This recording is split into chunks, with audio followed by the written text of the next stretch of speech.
Oh, hey. Sorry. I was just thinking about Reese Darby in a loose peasant blouse. I didn't see you there. Welcome back. Where? The question becomes, in the hell were we?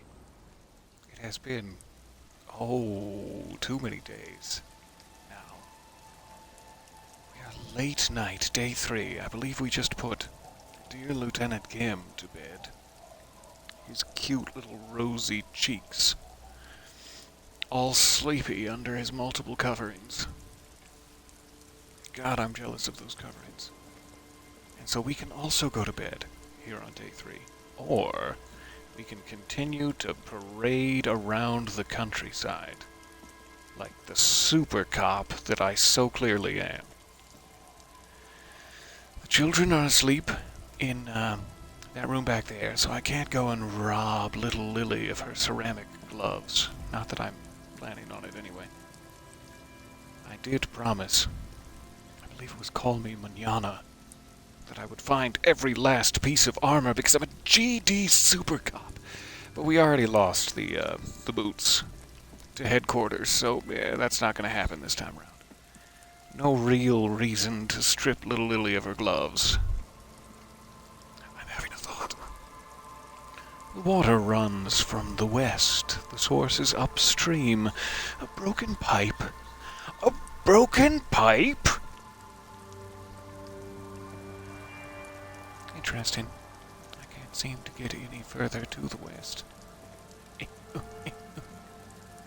In order to verify if it is indeed a broken pipe, but given the color of the water, it's probably a safe bet.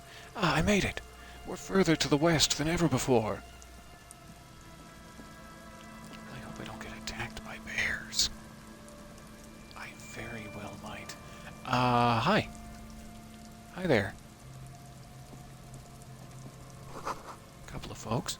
Tiny cages, carefully constructed. Could this perhaps be, the cryptozoologists?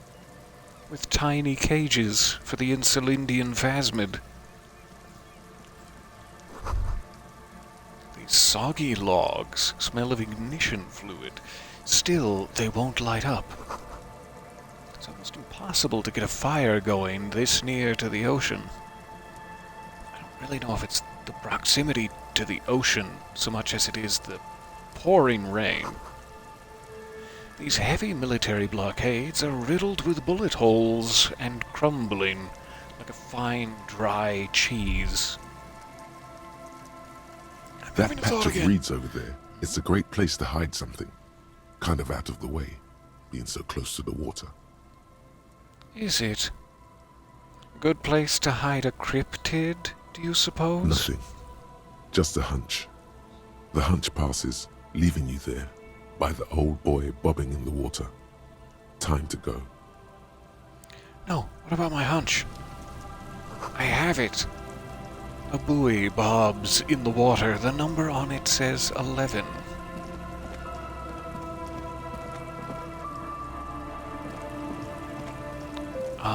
Was I supposed to pass some sort of, perception check? In order to properly check the reads? Being this close to the cryptozoologists makes me think it's something desperately important. Hey, you dropped your 45 cents over here. I'd be happy to give it back to you if you'd like it. But you don't seem to be interested, so it's my 45 cents now. What's up here?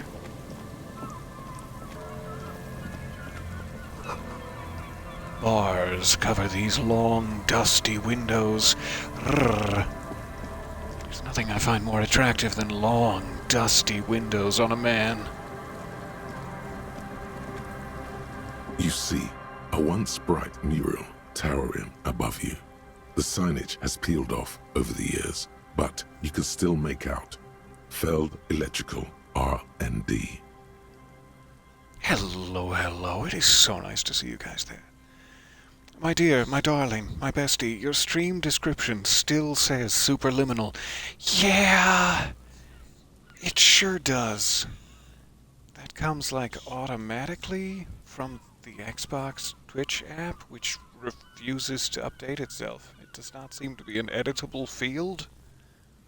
And I don't know why it does not recognize Disco Elysium in these last, 13, 14 sessions. So welcome to Superliminal. Ah, we're having fun. We're puzzle solving. Howdy, howdy indeed. It is so nice to see you guys there. Welcome to the fun. I wanted to say welcome to the party, but then I got strangely nervous that I had just said party moments ago. And I hate to be repetitive, despite my knack for it. Alright, so we got a big mural that says Feld Electrical. A slogan used to intertwine with the loops a long time ago. Now, only a shadow of peeled letters remains. It says, tomorrow is just a whisper away. I says tomorrow is just a whisper away. The wind whispers and whispers. Tomorrow is just a whisper away. The wind whispers and whispers. Tomorrow is just a whisper away. The wind whispers and whispers. Can I just keep doing this indefinitely? I mean, it's fun. We're having fun. It's sort of an acting exercise. Tomorrow, tomorrow, I love ya. Tomorrow, you're only a whisper away. The wind whispers. All right, I've had enough. Thank you? Something going on with that mural. Maybe I can conceptualize it later. Another power box. It charges nothing now. It's empty. That's the first power box I've seen. Why is it another power box? Yoink. Jingle jangle. The double jangle. The fence blocks the path. No way on from here. You couldn't just, like, one leg over here and then shimmy shimmy? I mean, I know you're very inflexible, Harry Dubois, but still. That's partially why you're so inflexible, is because your butt is so still. The remaining windows rattle from a strong gust of wind. They're covered in a thick layer of grime. They must have been like this for 40 years. That's a long grime. Try to see inside. Dripping water falls from a high place. All you can see is the shadow of a collapsing staircase. Aw, that poor staircase. There's rust and corrosion on the bars. They're foaming with it. And a small layer of white salt from the sea. Lick it. Lick the grimy salt. Dripping water falls from a high place. There's rust and corrosion on the bars. Okay. Apparently it's letting me repeat almost every inspection on this pier. And I appreciate that. I have a terrible memory for details, so that's great. What is that thing? Seems like an entrance to the roof from below. But how would I get inside the building? We did call this corpse in, if I'm remembering correctly. Have they had a chance to swing by yet? They seem to have. There's some tear. An empty cigarette pack. Already robbed the dumpster of its goodies. Somebody's playing a kazoo somewhere. I can't seem to get to the other side of the dock from around here. I didn't see a way of getting up to it from near the potential cryptozoologists, but let's go back and check there. Otherwise, I'm fresh out of ideas onto how to get inside. Unless I burst through the mural. Could be a solid plan. This is obviously a ladder here, but it has seen better days. We are missing rungs left and right.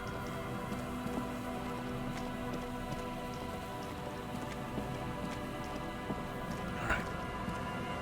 Suppose I can go underneath. To an extent, but Not really in a helpful manner. Alright, double check around here first. Doesn't look like I have any savoir-faire leaps over the railing. So how would I get... How in the hell would I... Let's talk to the cryptozoologists. Hey there. Hello, I'm Gary. How do you do, officer? Gary the crypto-fascist. What does that even mean? I'm just waiting for my friend Morel to finish up with his insect traps so we can return to civilization. So, the man below me... Stop it. You get your mind out of the gutter. The man below me is definitely Lena, the cryptozoologist's wife's husband.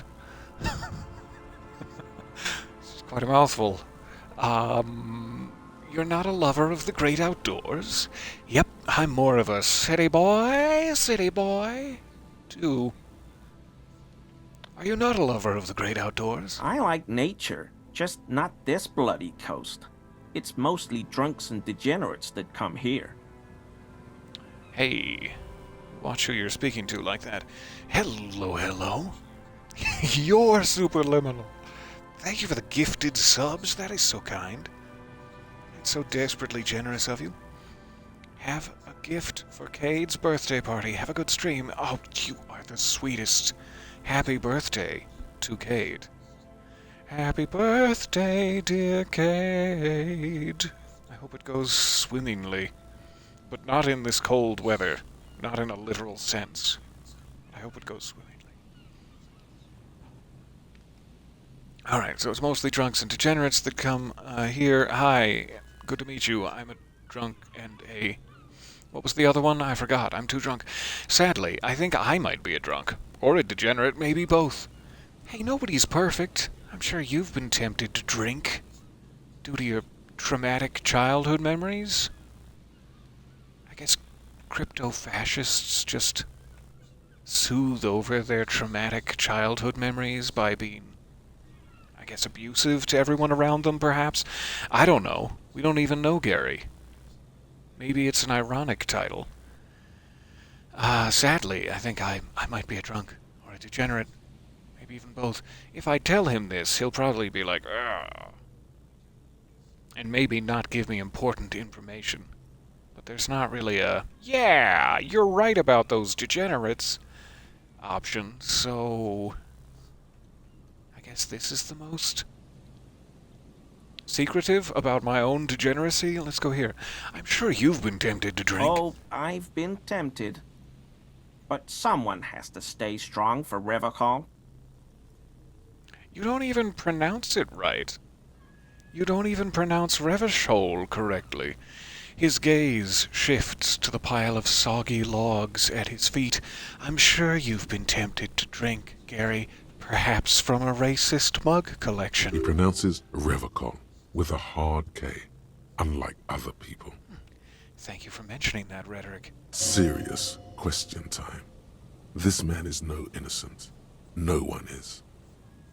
No one is innocent.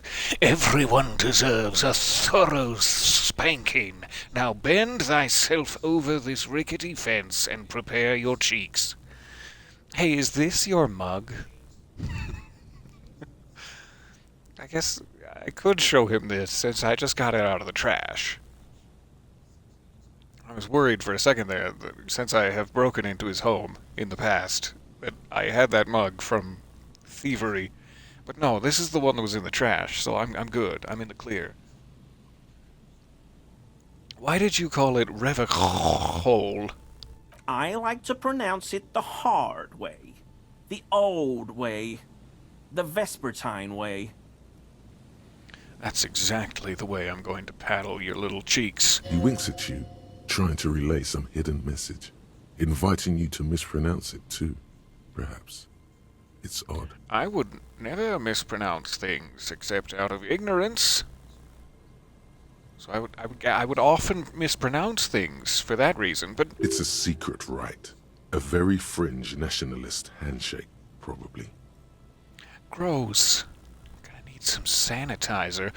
Do you know anything about the man hanged behind the whirling in rags, literally right in front of your possible home? Oh, so that's what the RCM in Martinez is about. Great. Great to hear someone's finally taking care of that.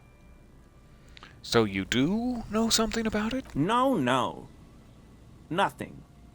He was some kind of mercenary. But everyone here knows that.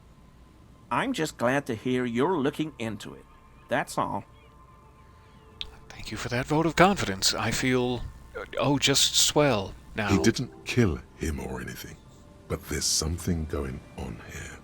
What's going on here? Are you a cryptozoologist too? No. I help Morel with research sometimes, and I've learned some things along the way. But I don't usually go in for picnics like this on my own. This is a picnic? Where is the wicker basket? Where is the fine wine? Oh yeah, I forgot. You're all about teetotaling? Is that it? Do you like teetotaling? After all this time with Morel, he must have an opinion on cryptids. This could lead to a good one. I'm super into cryptids, but not in the way that you're thinking. Do you have a favorite? Secretly, it is in the way that you're thinking. Oh, yes. The burning rhino. Morel doubts he's real, but I don't much care, because I won't be the one looking for him out in Safra Serai. What is a burning rhino? A rhinoceros that looks ordinary during the day, but burns brightly by night. Well, at least the males do. How do they burn? Or why only the males? Assumedly because they've done something of ill repute during the day, and the female rhinoceroses have ganged up to light them on fire for their misdeeds. How do they burn? They have special ducts just above their shoulder blades that secrete a combustible fluid. When the rhino is just beginning to light itself, it looks as though it has wings of fire. This sounds fantastic. I very much would like to see one of these. Can you point me in the right But direction? how is this combustible fluid lit? How does the, what do you call it? The lighting of this, fluid actually work? The rhino starts running very fast to build heat, then stops, raises its head, and sparks fly from its neck, setting its back ablaze. Is its neck made of, like, what's it called? Flare paper? I don't know how this physically works. I guess I can buy into it, though. I want to be just like that rhino, running through the night with guns blazing. You mean shoulder blades blazing? Shoulder blaze. Your beautiful timing. I was just describing making a barbecue sauce to my niece. And you would apparently like to try one. I would. Yes. What I said earlier is my first and last word on the subject. Please deliver unto me the sauce. This seems very unlikely. I love the idea of it. Yeah, well, Revacol used to be a flaming rhino once, a long time ago. That seems unlikely too, doesn't it? I don't know what you mean by that. That it was like rare and spectacular, but also did not exist? The times that you're longing for in your lonely little fascism have only ever been in your mind? Is that the metaphor here? Super solid argument, Gary.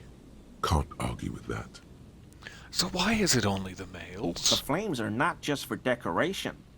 They are an integral part of the beast's mating behavior. Youch! How so? During the burning rhino's mating season, herds of male rhinos, all aflame, encircle herds of female rhinos, forming a fiery ring as they begin to copulate loudly. Speaking of a fiery ring, as they begin to copulate loudly, have I got a story for you. Alright, sit down. Sit down for this. You have to listen. Local peasants call it the passion ring. They fear the rhinos, as perhaps they should. Anyway, I would also fear the rhinos if they create a ring of fire to encircle me before just tearing my trousers down, I would very much fear the rhinos. It's clear the burning rhino is dear to him on many levels, some even spiritual. Hey, is this your mug? My mug? Why would you think that? Well, I can see that you recognize it. It's in your filthy little eyes. You just look like the kind of guy who might have a collection of mugs like this. Home in his colonial mug collection, you know? Not that I've broken into your apartment and seen it. That's definitely not the case. I can see that you recognize I it. may have had a similar-looking mug in the past. That's all. Seems suspicious. I did happen to mention that this mug was found at the scene of a lynching, didn't I? Or, all right, I believe you. You look like the kind of man who knows it's a crime to lie to an officer of the RCM. I don't know if that would be a better leverage against his moral sensibilities. But why would we assume that a crypto-fascist possesses moral sensibilities? It seems suspicious, sir. Okay, I admit it. I threw the mug away in the trash container behind the hostel. I know I shouldn't have, and I am very sorry, officer. Follow-up question. How in the hell did you have the keys? And did you happen to see the dead man's clothes in there while you were rooting through the trash like a hungry raccoon? You're not going to find me, are you? I really am. For 250 real. No, I just want the information. I mean, if you, like, stole the key to the dumpster, then yes, I'm going to fine you. That is technically for hostile trash only. Though if there was any phrase to describe this racist mug, it would certainly be hostile trash. But that's not... I just want information, I guess? I just want information. Whew. Thank you. You won't regret this. I won't use another man's property to dump my garbage ever again. He's visibly relieved himself. I mean, just relieved. I don't know what got into me, really. Work has been stressful lately. Damn Koiko's price dumping us out of competition. What did you do, Gary?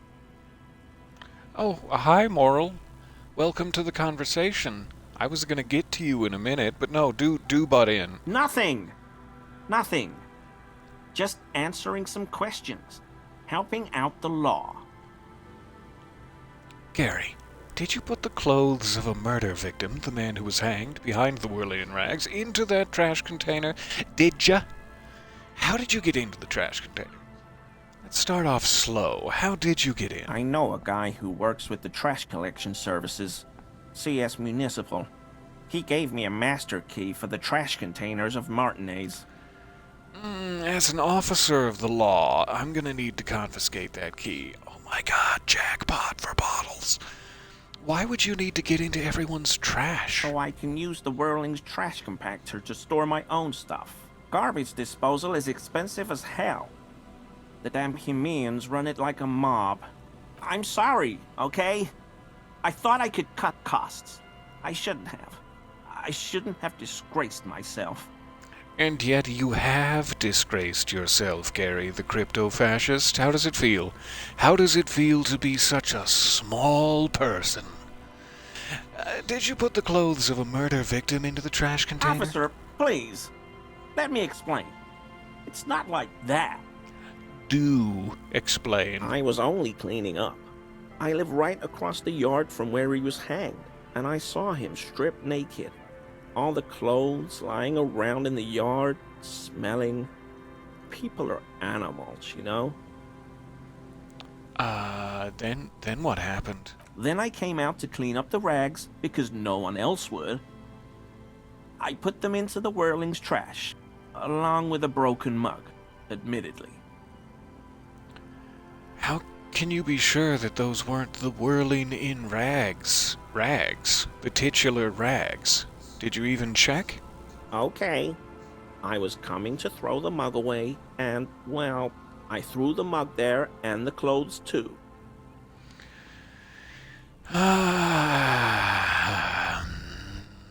Still As he suspicious. shifts uncomfortably, a series of clicks, like the clinking of glass beads against one another as they roll across a hardwood floor.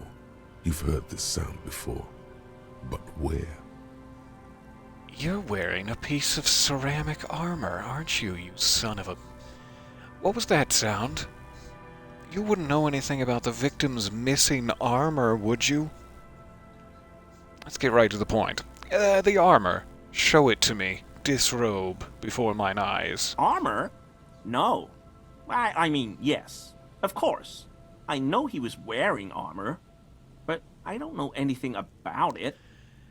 Alright, I'm gonna do a test. I'm gonna need you to do one jumping jack for me, and then I'm gonna ask the same question again. An infant could see he's not telling the truth, but he's too scared to admit more wrongdoing. So what was that sound, Gary? What sound? The clinking that I just heard when you moved? Don't you mess with me. I think you know what I'm talking about. Now, he might be very dumb. We'll say the clinking, Gary. Really? He fans his arms out slowly, and this time his motions are soundless. Clearly, it's an armored diaper he's wearing. There's lots of weird stuff out here in the reeds, though. Insects, trash. Could be the wind shifting some garbage nearby. The sound you heard was not the sound of something easily abandoned. I'm going to need another plan to get him to reveal himself. All right, let's move on. I hope I could help your investigation. In my small way. He's visibly relieving himself again now that it's over. Does this mean you were in his apartment, admiring his colonial mug collection? Perhaps it would be interesting to tell him. No, I don't think it'd be interesting to tell him that I broke into his apartment and fiddled with his mugs. No, I'm gonna keep that to myself.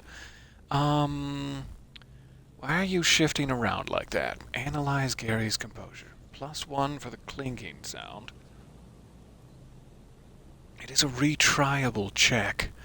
Let's see if moral can perhaps spill some additional deets. Like, hey, did you see your assistant buddy here slipping into a ceramic diaper earlier? +2. Thanks, Gary. Gare Bear. Can I call you Gare Bear? Here we go. Nice and easy. No way out, little guy. Not out of this jam. Sorry. My exhaust began to backfire at you. No way out, little guys. Not out of this jam. You setting up traps for little cuties? Are you? You little cutie, There's you? a cylinder on the ground in which the man is arranging some netting. It looks like some kind of trap. He notices you. Who's there? Oh, the police. Hello, officer. And you must be Moral, the To cryptozoologist. what do I owe the pleasure? That's sarcasm. He takes no pleasure from your appearance. He's not alone in that. You don't seem too happy to see the RCM. Oh, it's because I'm a policeman. I thought he just didn't take any pleasure from my appearance.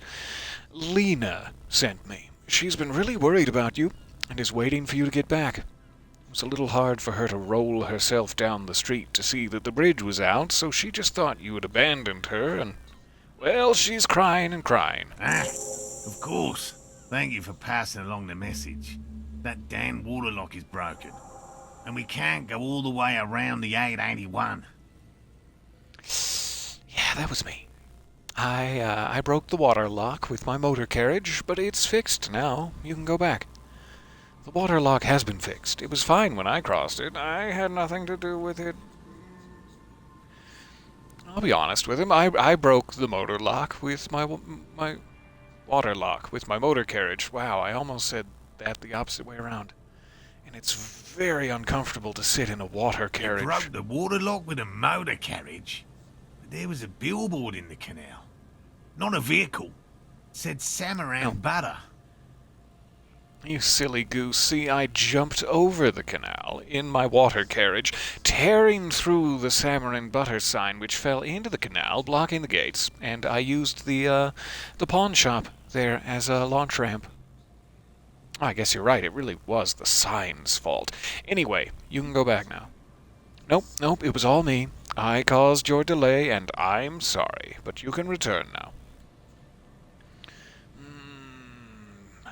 Seeing as I am sorry, cop, this is very tempting.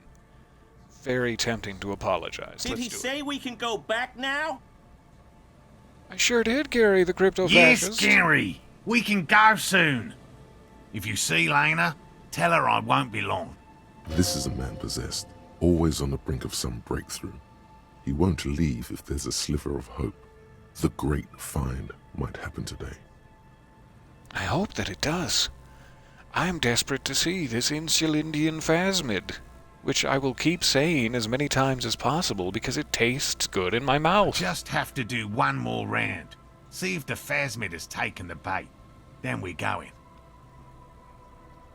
He refastens a bit of netting that has come loose in the wind. Tell me about this phasmid you're looking for. Well, first of all, it's damn difficult to find, which is why we've been knee-deep in the reeds laying traps for it. What makes it so difficult to Good find? question. Being a phasmid of the order Phantasmodea, a ghost insect, it disguises itself as plant matter. In this case, the reeds. Awful lot of reeds around, aren't there? Especially those ones just to the north of me that I heard a very specific sound coming from, yes. And I suspect it may have also developed other specialised techniques to protect itself from predators or scientists in our present case.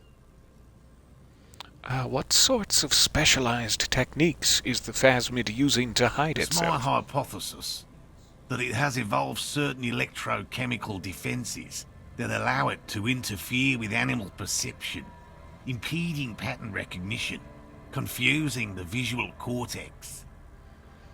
I'm an expert on being confused in the visual cortex. Step But I aside. cannot describe how these defences work, much less how they evolved, without studying a live specimen. Yes, it makes perfect sense. You're beginning to suspect there's something paranatural about this phasmid.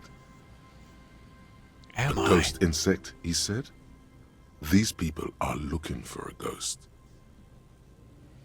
A ghost insect? So you're ghost hunters? No, that is precisely what we're not. We are zoological specialists, looking for an extant species of phasmid. And how big is this I'm phasmid? expecting it to be quite giant. One known species of phasmid, called the Megaphasmodea zoensis, is about the size of a grown man's forearm. So, He leaves the conclusion, as well as the saucy mental imagery, up to you. Why are you so interested in this stick bug? It doesn't seem to be as colorful as some of the other cryptids I've heard about. typical rookie assumption. Insects are much more sophisticated creatures than those unversed in zoology give them credit for. Even simply catching a glimpse of the Insulindian phasmid would be the apex of of any cryptozoologist's career. But to study it and its defences, find out how it stayed hidden so long. He shakes his head, and a small snowfall of dandruff trickles to the ground. What have you discovered about it so Very far? little, I'm sorry to say. No one's ever captured a specimen, so all our information is based on first and third-hand accounts. So no one's ever found one? Not yet. That's what makes it a cryptid. But if no one can prove it exists, how do you even know that it's real? I know it's real. He says brusquely enough that even he seems taken aback by it. Oh, so It's brusque. clear that his obsession with the phasmid is driven by something more than the pure pursuit of scientific advancement. I think he's passionate about the development of invisible pants that can be electrochemically disguised from the visual cortex. By which I mean, I've heard enough first-hand accounts to believe quite firmly that the Insulindian phasmid is more than mere superstition. What would it be like to grasp and hold onto something you think is next to you, or just behind you, like a trace of vapor you exhaled one spring morning as a child? This is what he's searching for. A spectre. A child? Oh, a spectre. Lena said there had been a sighting of it here in Martinez. Yes, the most recent sighting was by a couple of teenagers along the coast here. That's what brought us to Martinez specifically. It's the first credible sighting in several decades. Admittedly, it's an unusual location for this species, but with all the sewage runoff upstream, it probably doesn't matter much anymore. Ghost insects love their sewage runoff. Maybe the Insulindian phasmid has died I out? have to resist the thought. Such an extraordinary creature is doubtlessly highly resilient. After all, it's generally thought to be capable of parthenogenesis. Parthenogenesis? Yes. The females don't need males to reproduce. Makes it easier for a species to survive in adverse conditions. Just like that Matthew Broderick Godzilla movie. That's pretty clever. Yes, the Insulindian phasmid is a very clever insect. That's why it's so damn difficult to catch. But as a scientist, I'll try my best to remain dispassionate. I'm sure Lena appreciates that during your lovemaking sessions. Tell me more about these traps. Well, they may not look impressive, but Lena designed them quite cleverly, so I'm sure they'll do the trick. Lena designed the traps. Yes. He says with some pride. How do they work? Simple. Attracted by the locusts, the phasmid crawls down the funnel and, having eaten its fill, can get back out. My tummy's too full to escape. At least, that's the intention. The net isn't a perfect solution, but we didn't want to use anything that might damage the specimen's delicate exoskeleton. And what are you using as bait? Locusts. Nearly all known phasmids are herbivores, of course. But we've hypothesized that the Insulindian phasmid might occasionally prey on other insects. Inside the traps, a number of locusts crawl and tumble over one another in a tiny, chittering swarm. A meat-eating stick insect? Does it pretend to be the reeds as part of its ambush behavior? This seems unlikely. Carnivorous stick insect? Are you mad? Thank you for your opinion. We have also included plant material in the traps to satiate your skepticism. Ah, you saw me coming. You were ready. All right, what will you do if these traps don't work? They'll work, I assure you. The predatory hypothesis, using locusts as bait, accounts for the failure of previous efforts by other teams, which use plants. We have given this some thought. Let me ask you about something else. Yes. What? Your trousers, they're gorgeous. Tell me, which local shop did you purchase them from, or did you perhaps make them yourself out of wood bark? How did you become a cryptozoologist? Have you noticed anything, clanky about your friend Gary? Let's just get this over. No. No, of course not. Why? Are you sure? Has he been... what's the word? Slipping in and out of a ceramic diaper. There must be a word for it. One of those long German words. Well, he's been a little unenthusiastic about the trip. More so than usual. That's understandable. He just wants to get home and warm up. He doesn't want to say it, but this is unusual. Gary's been to the jungle with him, to places way more challenging than the coast. Why so eager to go home? He's just missing his racist mugs, I guess. How did you become a I cryptozoologist? just always liked animals and puzzles. Searching for cryptids is a bit of both. So you're living your childhood dream out here. It's not child's play. Just because I have to traipse through the mud every so often. Why not just be a zoologist? Real animals are puzzling too. Real. I know you think one is a respectable profession, while the other is superstition. Everyone does. Well, that's not what I said. Honestly, being a cryptozoologist is better than most of the garbage I've seen people do. Cryptozoology does seem like a lot of wishful thinking. No, I don't. It's a profession, just like any other. I think it's better than most of the garbage I've seen people do, to be honest. My methods do not differ from other scientists. I simply draw upon a wider variety of evidence. And I have more hope that something truly surprising might happen. And has anything truly surprising ever happened between you and Gary? I mean, just you? No, as I said, I have yet to catch a cryptid. Although I have come close. Close enough to keep trying.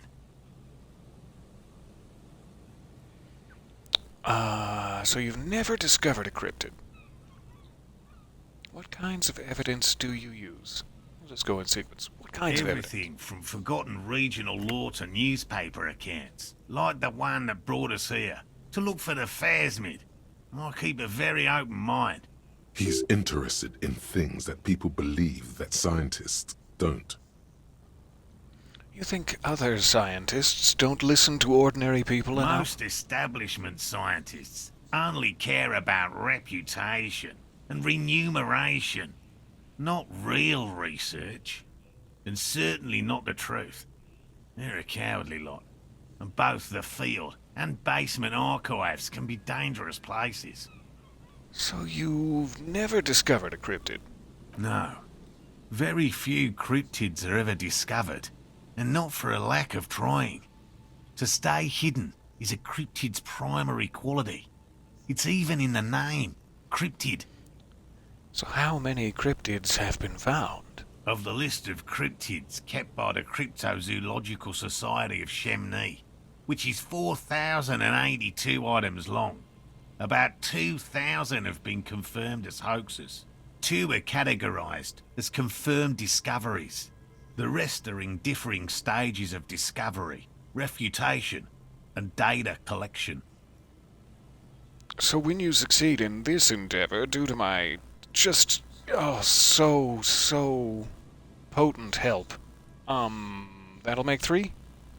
I get to go on the list as having discovered the third real cryptid ever? You promise? Shake my pinky on it? Only 2 of them have proven to be real. Yes, the Chateau Quan forest pygmy, who turned out to be an extinct species of primate, and a cave salamander from Grad, who is, honestly, quite unremarkable. It's in a zoo somewhere. Don't you say that about my favorite salamander. We cryptozoologists are brutally honest with ourselves. More so even than the public. With cryptids, most cryptids are hoaxes or they are never found. That does not mean we should stop searching. Nod approvingly. Then the Insulindian phasmid will be the 3rd. Yes. Indeed. If our expedition is successful, every paper in the world will report on it. From Revachol to Dushantu. It will be a zoological miracle. He has clearly done his math on this. There is no surprising him or swaying his opinion. All right, thanks for explaining that. On to something else. Let's talk about specific cryptids, shall we? What cryptids precisely? I usually discuss these things with specialists, so I don't know what. We would have to discuss. He wants to say, but decides against it. You need to ask him about specific cryptids. Cryptids you've heard about from Lena or his friend Gary. He won't just talk. All right. I've got my green ape pen. Your friend Gary told me about the burning rhino, but that seemed to be some sort of weird socio-political fantasy of his. I'm not sure. Just tell me about a cool cryptid. Any cryptid. Yeah, that sounds specific. We'll get the burning rhino out of the way. Did he? That one's a hoax. Some Seraise rice farmers set fire to rhinoceros cadavers and use them to scare tourists. Sounds much more likely than the whole glands and scratchy neck theory. Have you told Gary this? He's 4 feet away from us, so I think you maybe just did. Many times. It always turns into an argument. I don't want to repeat it. The rhino holds a special place in his heart. Let it. Myths are part of my field. I knew it couldn't be real. What if you're wrong? What if it is real? I don't want to poo-poo his other cryptids, but I also don't want to miss out on secret dialogue experience. What if the other cryptids are hoaxes Many too? of them probably are. Statistically speaking, about 20% of all cryptids are verified hoaxes. Uncovering falsehoods deliberately fabricated to fool the public is just as much my calling as finding new species. Didn't you just tell me that out of like the 4,000 known cryptid species, 2,000 were verified as hoaxes? Yeah, that's 20%. No, your math is right. If perhaps slightly less enjoyable. Alright, I knew it couldn't be real. I knew the scratchy neck theory was no good. Did you? It is almost as difficult to confirm a hoax as it is to confirm a sighting. Ew. Stop coughing on me, McLeach. Which cryptid did you almost catch? You said before that you almost A caught willow one. person. It's a long story. One non-specialist would find rather dull. Lucky for you, I am super specialized. Willow people? Not at all. What are willow They're people? not people, really. Some argue they aren't really animals, as they seem Mushrooms, to have then? evolved directly from trees. He says it in a self-explanatory, everyday manner. They're very, very thin, almost flat in fact, and can camouflage themselves easily, wrapping themselves around trees and blending in with the tree bark. In that way, they're not too dissimilar from the phasmid we're looking for here. So I may have seen these willow people without even knowing it? You probably have. And how did you almost catch one? Gary and I painted an entire grove's worth of trees in slow-drying paint. It was a bright lavender colour. I was hoping one of the willow people would get paint on it and not be able to camouflage itself. After waiting in hiding for hours, I saw a figure slip from one of the trees, a lavender shadow, dashing through the grove. Dashing through and then... I chased it with a net. Not very elegant. You can't be elegant in the field. And, well, it was faster than me. A lavender shadow. I know it sounds like we were snacking on funny mushrooms, but I did see motion and colour. Mine is not a confirmed sighting of a cryptid, however. Much goes into verifying these things, and my account comes short of a few standards. He makes it a real point here to sound falsifiable. Alright, I know all about the kind green ape. Look, I even have a kind green ape pen that used to belong to your beloved I wife. see you've been talking about cryptids with Lena. The kind green ape is one of her favourites. A warm wave passes him. Of course, the kind green ape is her favorite. We travelled to South Safra to look for it once. Gary and I got stuck in a rainstorm, though, and had to spend most of our time there in a little village. Tell me, did you snuggle Gary for warmth? The search was fabulously unsuccessful, but the people were very nice. I'm glad they didn't understand what Gary was saying about them. Whew, me too. What? South Safra? They're just on a different rung of the ladder, Morel. I had no problem with them. The problem is that you've invented a ladder in your mind, Gary. Really? You kept complaining about how dirty everything is, but we digress. Excuse me. Sipping my caffeine They're beverage. a nascent culture. I just didn't feel comfortable. And let's change the topic, okay? Oh, Talk let's about your do. critters. Or whatever. He mumbles something very, very likely more racist than what he just said out loud. Enough tales, then. Let's change the By all subject. means. Oh, McLeach, seriously. Lena seems pretty eager for you to And return. I'm eager to return to her, I assure you. But I can't leave before we finish with these traps. My wife understands that just as well as anyone. He looks south longingly, where Lena would be. Come on, Morel. We've been soaking out here for days. It's time to go back. You two have been soaking? What? And leave the traps? Absolutely not. I won't let Lena down. Come on, she wants us back. I'm soaked up to my nuts over here. We'll both catch reed crabs if we don't dry out soon. I'm picturing it. What? All right. Let Lena down? Sounds like the cryptozoologist's wife shares a special connection to the Phasmid somehow. I didn't know the Phasmid was so desperately important to Lena. Of course it's important to her. She's seen it. A verified sighting, on record. One of only 4 this century, and it's hers. She's seen the Phasmid with her very own balls? Her eyeballs? She didn't tell me that. Yes, that's how we first came to know one another, in fact. But that's her story to tell, not mine. I'm gonna go ahead and start covering your mouth for you.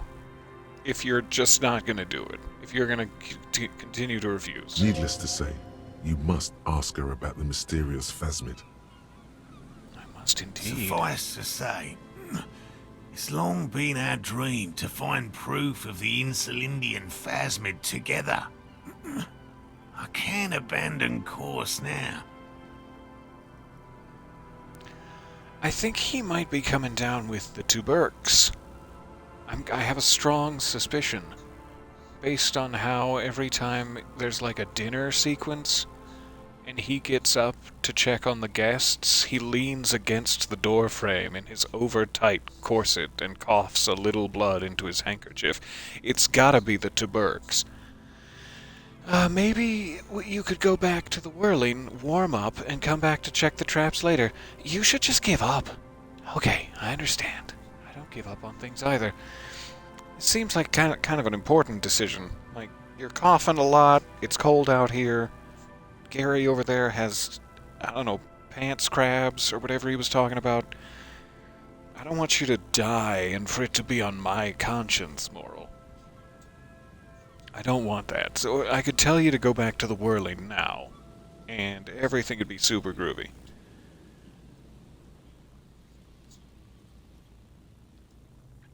Though it may have no effect whatsoever. The opinion of a passing drunken degenerate. Just looking up something real quick if I can, like, kill Moral accidentally. I don't want for that to happen.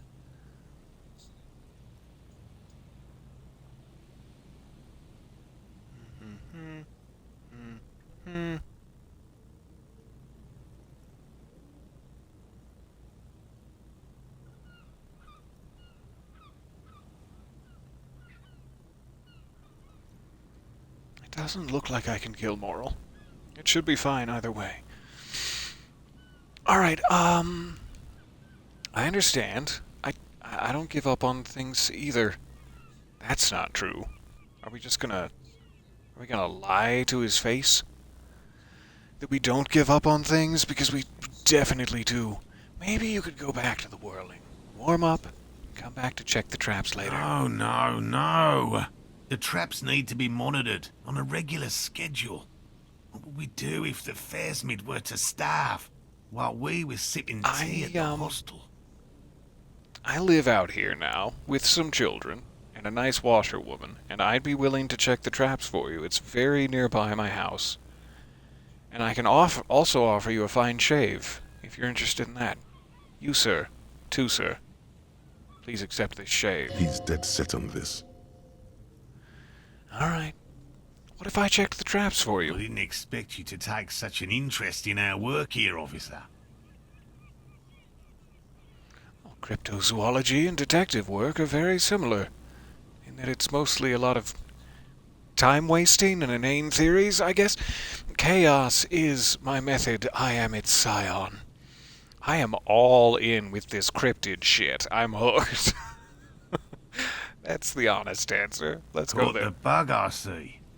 It's easier to get caught up in the search than you'd imagine.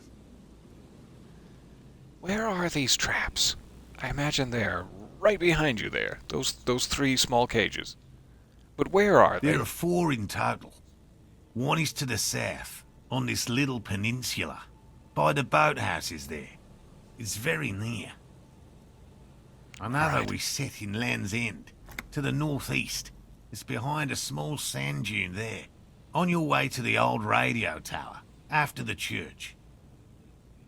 I know The it well. third is set near the canal, where you crossed, by a concrete slab. A big thicket of reeds going up the slope, and among them, What did you just call me? Oh, a big thicket of reeds. I thought you said something very dirty. Like unforgivably you should dirty. check at least one of those before returning to this one, since I just said it. This one's more of a technicality, but still, better safe and stupid than sorry. Alright, so what do I do if there is a phasmid in one of the Bring traps? it to me at once. Just make sure the trap is closed tight. He's not comfortable with the possibility that you'll claim the find. But he's lying this even to himself. And what if I find the phasmid?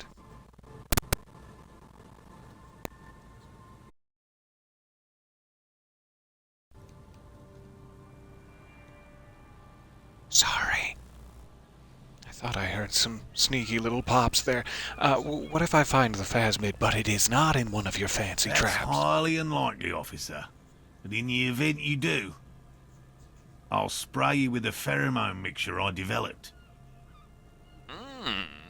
Tell me the ingredients first. He takes out a small white spray It's can. made of musk and research chemicals. The pheromone Thank you. should attract the insect to you, or at least prevent it from bolting at the sight of you. It's quite potent. Will last you about a week. So I have 1 week. Practically choked on my own lips there. I have 1 week to find the phasmid. Lay it on me thick. Yes, please. I really want to find this phasmid. He douses you with the odd-smelling spray, a double helping as you present your other armpit, and then gives you a satisfied nod. Is this gonna, like,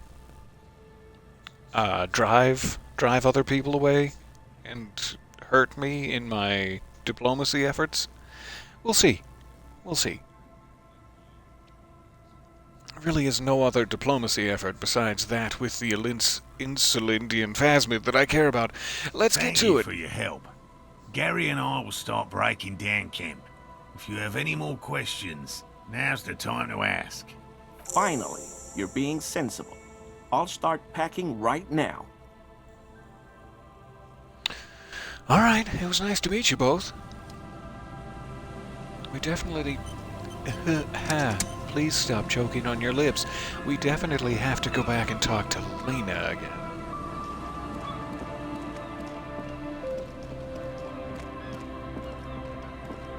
To get more information about her first sighting. Seems like we're done here otherwise. Did it put the location of those other traps on my maps. Oh. Inspect the traps. Land's End. The one we're standing next to, near the boathouses and near the canal. If those are relatively nearby.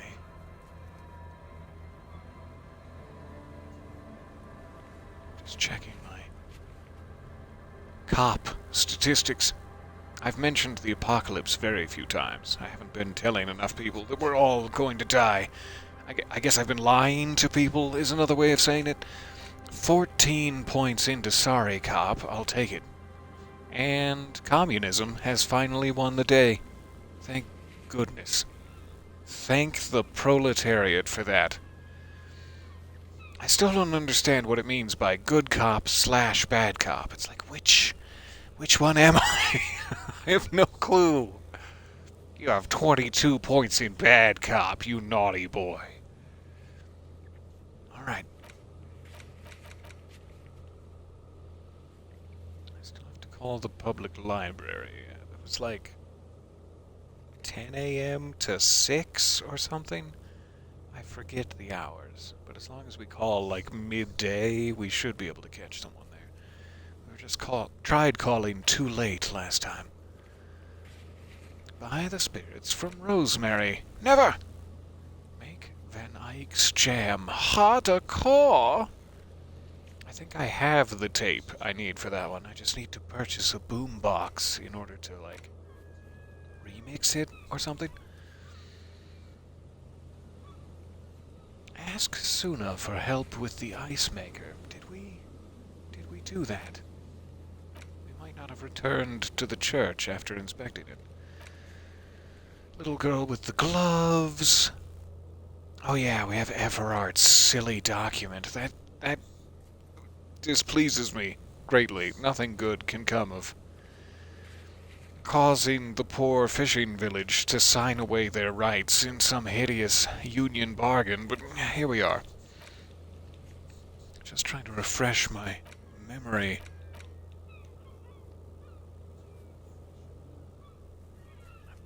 Positive that has been going on for long enough. If we called her on Monday, we should definitely call Alice back. I don't think Kim Kitsuragi's motor carriage is going to be out this late. But we'll figure it out. Alright, memory refreshed. The only trap that is, like, immediately next to me, I think, is this one. Past the Feld building, it said?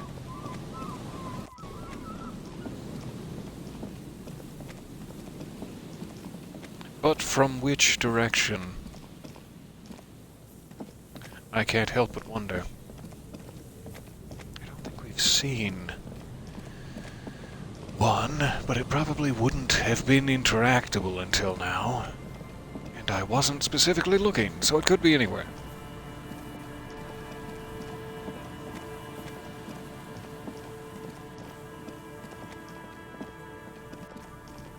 And maybe there's more than one Feld building, I'm not sure.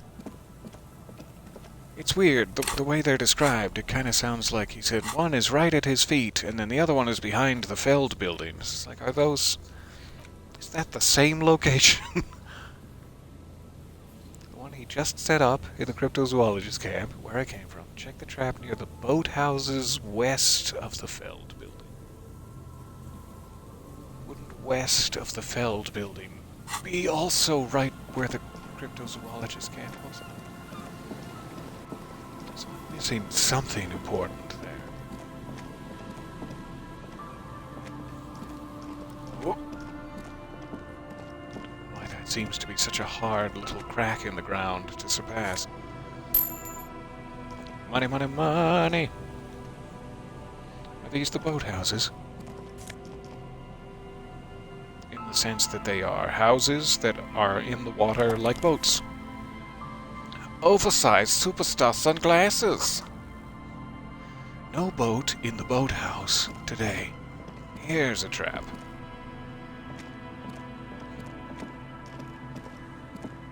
There's a trap in the reeds at your feet.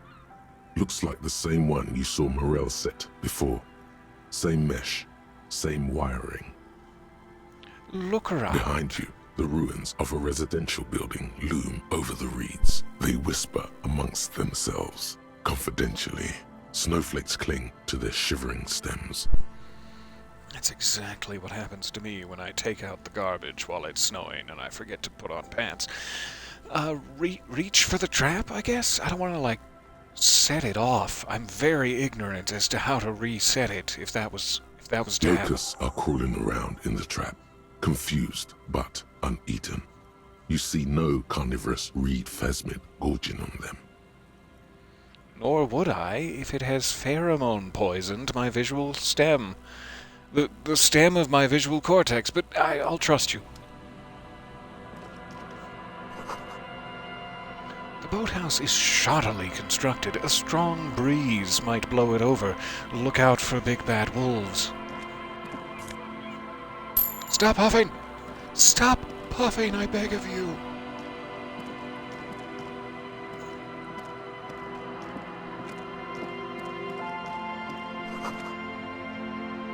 Ancient paint is peeling off the roof of this shaded bench, covered in rust.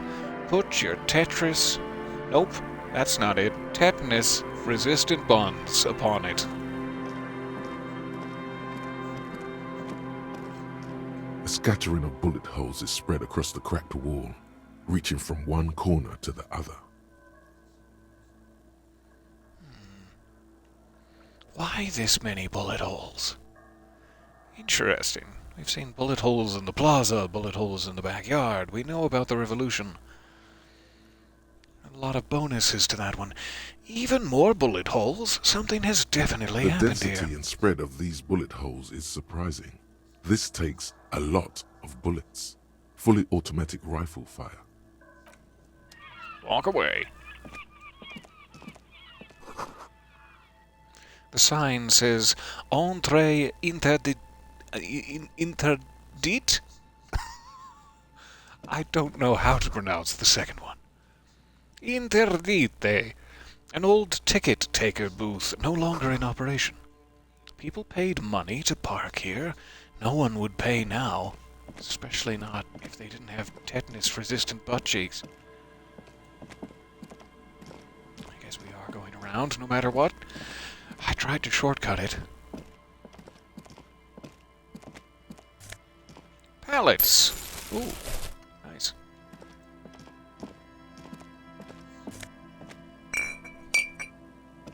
Another filled container of alcohol.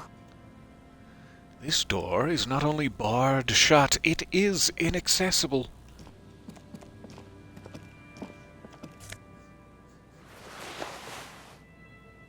Peepo. Peepo. What is that? Save it. While I'm there, pressing the wrong button.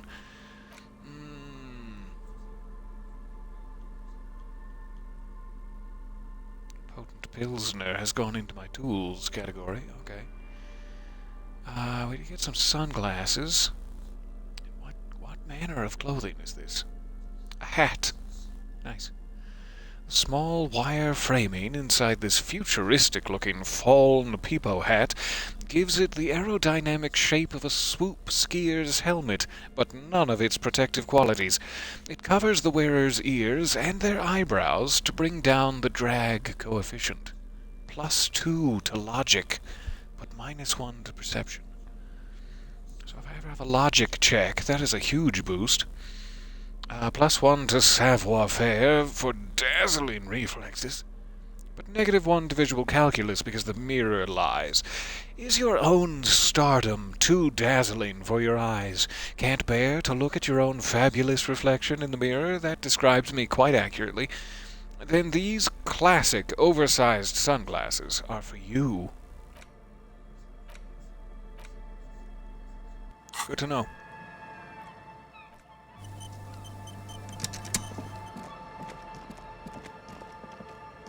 Alright. Something I should consider. I didn't think about the whole... Go on, get yourselves back to Lena. She misses you. I still had a white check. I have to do against the crypto-fascist to see if he is in fact wearing... did I miss those bottles? I feel like we looked at something in that box, but maybe I clicked away at the last second. We need to see if Gary is wearing a ceramic diaper before he leaves. Maybe we'll just be able to find him in his house later. Maybe the mob is about to break his kneecaps. I'm not sure which. This section of the coast hasn't been used in decades. Oh, missed my chance. Foolish. Foolish boy. Alright. It's fine. Just search him for a ceramic diaper next time. I very much doubt we will find a phasmid in the one he just placed. I know they said another one was on the way to the church, which I believe is up this way. This way-ish. Same address the lead programmer of Fortress Accident was looking for. I should stop in and ask Suna about the ice cream maker, since she is a bona fide genius. She'll probably have some good suggestions for me. An old door, worn by elements, guards the depot. 3% on that, baby. Not gonna happen. That's a bad baby. There it is. Ah, there's a lighthouse. For a second I thought I was about to be abducted by aliens there. A familiar apparatus lies among the reeds. Another one of Morel's traps, weighed down by stones to keep it in place. Look The around. reeds shake sadly in the coastal breeze. Snow specks the stalks. Most of it melts quickly, relinquishing form to darkness. As do we all, The eventually. wind picks up here, near the cape's end, surrounding the narrow strip of land from 3 cardinal directions. It's cold for this time of year. Thank you, Shivers. The state of my nipples was already giving me that information, but I appreciate you. Sort of a second opinion there. This trap is also full of panicked locusts. No sign of any cryptozoological beast inside. Man, All right. it's lonely doing this alone. The wind seems to howl in a strange manner. Deep inside of your soul, you long for Kim Kitsuragi. I was thinking this would probably be fine to do alone, because he's always ribbing me. Playfully ribbing me in that sweet, sweet way of his for getting distracted from the murder investigation by looking for cryptids. So I didn't think he'd mind, but you're right that it is quite lonely.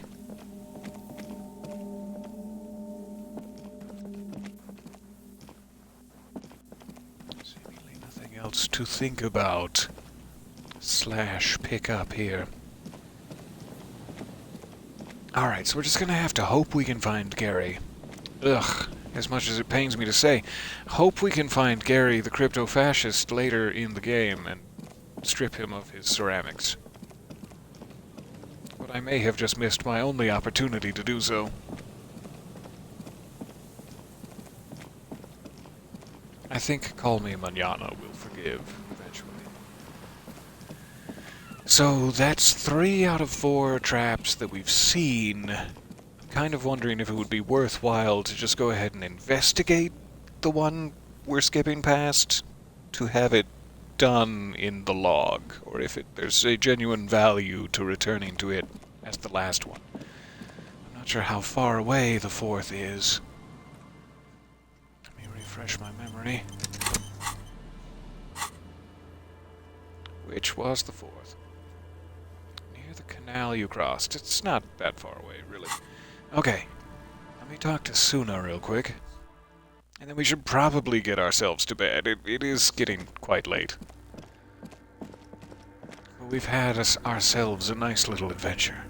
Yes, what is it? And clearly Kim Kitsuragi is the only one amongst the 2 of us that needs beauty sleep.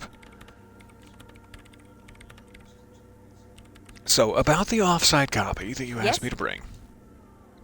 I found a note from the Ice Bear fridge, rawr, and it said the off-site copy had been moved to a safer place, which I tracked to the ice cream Wait. maker nearby. A note from whom? Did it specify where they took the filament memory? It said the off-site copy had been taken to a nearby ice cream maker. The note was signed by someone named Sulislaw. Zariza. Of course. Our project lead, Sulisław Zariza. God, he was always so hell-bent on keeping the copy somewhere safe. And feature creep, and the Valley of the Heads. What's the Valley of the Heads? Oh yeah, we read about that, where there were 10,000 individual heads to switch out for different bodies that all had secret voice-acted dialogue. And if this is a meta-commentary about a secret Easter egg in this game, I will be very happy about Like it would have made a difference. The offsite copy was perfectly safe when the data loss happened. That data loss was anomalous. She crosses her arms defiantly, and my God, she looks runway ready. And the heads. I won't even get into the heads. Millions of them. Go find that copy from that ice cream maker, will you? Thanks. Yeah, about that. I was hoping you might have some genius plan to get it to thaw out quicker. Some sort of flamethrower, perhaps, tucked into your capris. Valley of 1,000 Heads. You like the sound of that. No, I really do. I found the ice cream maker, but I couldn't get it open. It's completely This is frozen. getting ridiculous. Can't you just defrost it? Or, I don't know. I don't know about the ice cream maker. Just figure something out. Okay, I'm sorry to bother you. I just thought, you being a genius with very baggy capris, I thought you might have some alternate plan. I'll go figure it out. I'm There's sorry a to bother you. solution, but she doesn't want to hand it over to you yet. It's a thing. Oh. Something she holds dear. Is there just frisk button? Where's the frisk button?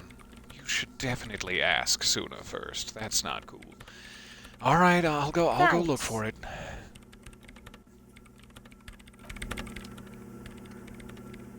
What does she have? What is she keeping from me? I do want to finish putting that thing back together, but it did seem to be like, on some level, spiritually important to Kim Kitsuragi, so we'll try to do our visual calculus with Kim at a later date. Rather than trying it again now and running the very small risk of being successful. Alright, thanks, Suna. You didn't really help, but thank you anyway. Let's go find that other trap. And while I'm here, I'm just gonna check the one he just placed off the list. It's so very nearby. I'll head back down towards the entrance. Then I won't have to go past my little hovel house when I'm coming back to sleep. This is the trap Morel just set. Checking it over, Look the around. reeds by the abandoned campsite sway and tremble, while the snow falls all around. The reeds up by the lighthouse were sad, but these ones are just The nervous. later it gets, the colder. Remnants of the camp can still be seen in the sand. The fire that's gone out. You feel strange, somehow. Reach for the Nothing trap. but locusts in this trap as well. Definitely no cryptozoological monstrosity. Alright, thanks. Doot. I guess we could fast travel from, like, the church to the fishing village, but it wouldn't really save all that much time. I'm just gonna walk it. It's not as though my nips can get any more perky at this point.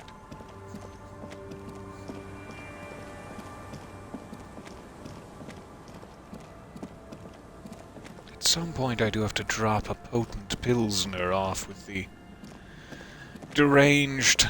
Nope. Doomed? Idiot Doom Spiral. His name is so much fun. It takes you a moment, but finally you spot the last of Morel's traps. This one's partially obscured by the reeds. Look around. The reeds bend forlornly toward the water. Some tufts have been crushed. Broken stalks, sickly pale against the darkness. In the east, the city center hums to you. Ah, these descriptions. I just want to live in The them. constant, distant song, louder on this part of the coast, nearer somehow. And there's that cold again. Always the cold. Reach for the The trap. trap feels light and silent as you pick it up. Something is different here. Look No closer. locust, What? no phasmid either, but still. Immediately yell, "It's empty!" Maybe look closer still, just in case he's camouflaged. Don't spook the phasmid. Nothing. No traces of the locusts or the Insulindian phasmid. What happened? The netting is a little untidy, messier than the others. Like someone or something picked up the trap and shook it before dropping it back down on the ground.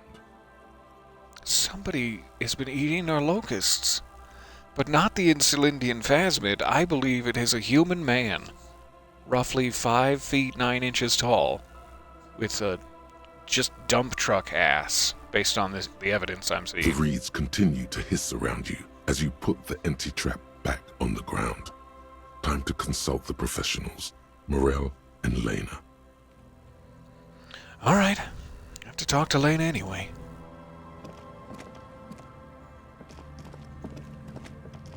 Okay, the question is, should we return across the water and speak to Lena now, if indeed she's still up at this late hour, or should I just go to bed and we can talk to Lena tomorrow?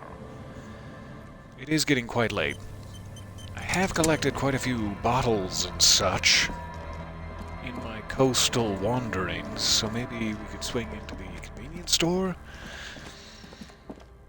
real quick-like. Does he leave his shop at night? Does he take the sneakers? I don't want to become a stealer. A filthy little stealer, but I do want them sneakers. Why is this interactable all of a sudden? You see a set of tire tracks in the brown slush that covers the plaza mosaic. Do I just... Oh God, no. I get a bonus to these tire tracks from having found my car? Meaning I was fleeing the scene of the hanging. He was shot in the face, and I currently don't have my gun. Alright. Good, why am I looking Cop at this? habit. You look at everything. You can't help but to figure out the terrible, terrible dark secrets of your This past. isn't case related, you think. Really? You think? What kind of vehicle drove through here? Hard to say. Is it? 1 second. Give it a cheesy little quick save. You see a set of tire tracks in All the right, brown show me what slush that happened. covers the plaza. No. These Okay, fine, don't. I didn't even want you to show me what happened anyway. Try number 2. It got very snowy all of a sudden. You see a set of All tire right. tracks in the brown slush that cover. The tire tracks were left here by an unknown like it. event that took place some days ago. It's a message, written in the language of burnt rubber. What a gorgeous way to say that. Alright, so at least I didn't come, like, from the backyard through the gate. And I appear to have just crashed into it and then reversed. So I started from the whirling. That still puts me, right at the scene of the crime, but it's not as bad as it could be. Some of that rubber stuck to the tiles right in front of the whirling in rags. This is point A. The driver started there, and then accelerated straight into the fence, left a hole Big enough for the Franco-Nigerian cavalry, according to the cafeteria manager. Why that pang of guilt again? And what happened The next? driver proceeded to back out of the yard, barely stopping before hitting the adjacent building, before heading south. Must have been in a hurry. This is significant somehow. This is where I started off with my motor carriage. Let's be honest, this is where I started off. Yes, and ended up half sunken in the sea. You must have been drunk when you left off. This is significant somehow. Maybe. Probably. Yeah, An probably. ominous warning of bad things ahead. Bad things behind. Bad things all around. Just a festival of badness. I think I got it. Alright. I have half an hour until midnight. Give an old quick save again, see if Lena's still awake.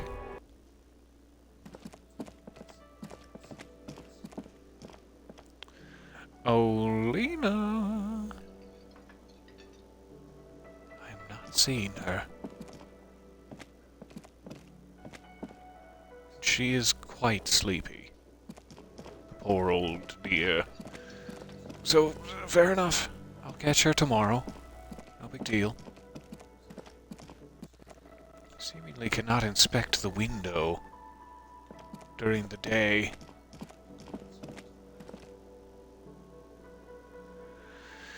Kim Kitsuragi is so nearby, and he's probably fast asleep by now. We could ask Gart for a key to his room and try to get a quick peek at him while he's snoozing. I bet he sleeps like a kitten. It's gonna be so cute to see.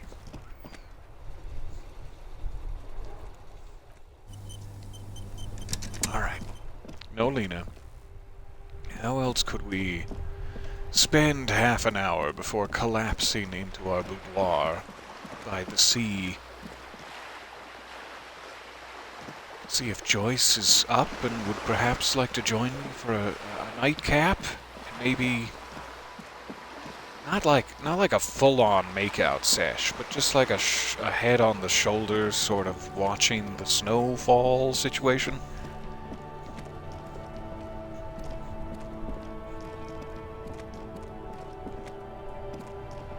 I very much doubt that Joyce is interested in that sort of thing. And even if she was, she probably has a line of suitors. Speakers from the people of Samara. No sneakers from the people of Samara.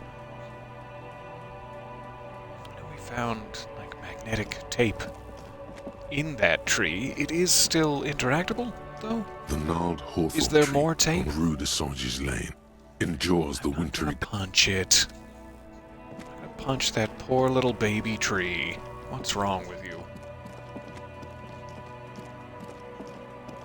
Okay.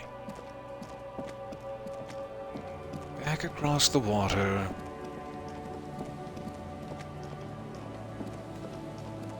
There must be a few more areas of this side of the river that I have not cleared of their trash and bottles yet. I think we did this section with some competency.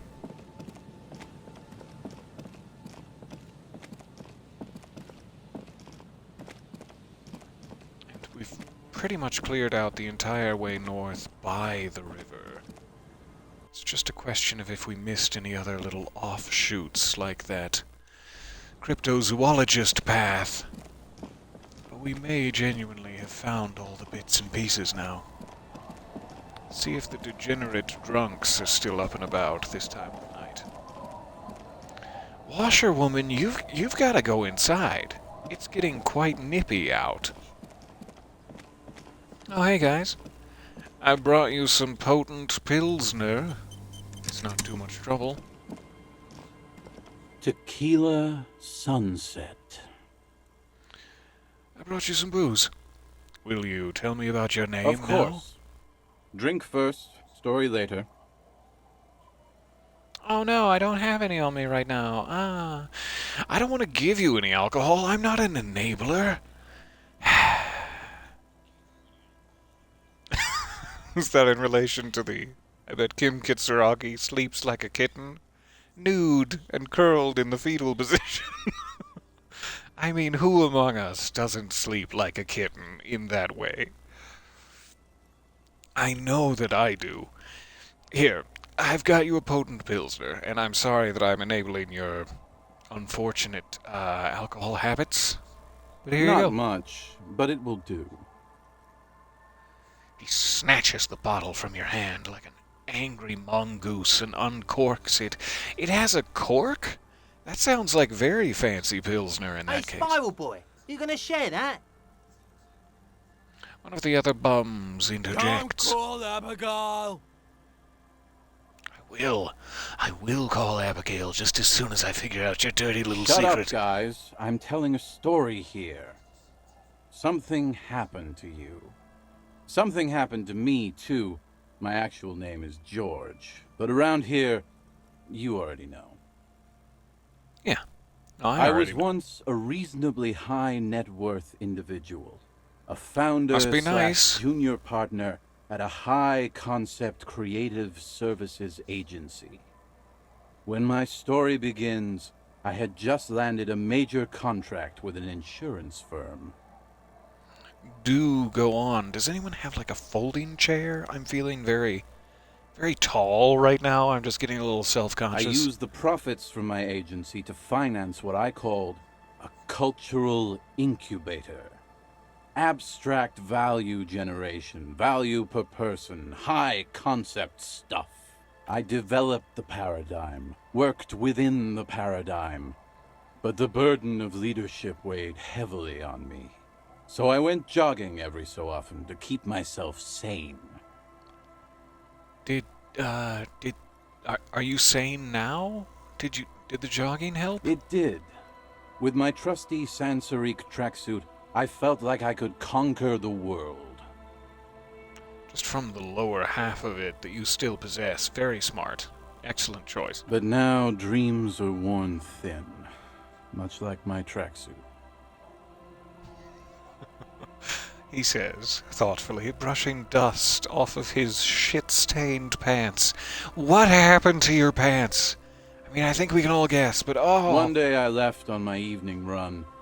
As you may know, it's impossible to clear your head when you're distracted by the sound of keys jangling in your pockets. He shakes the bottle and makes a ringing sound.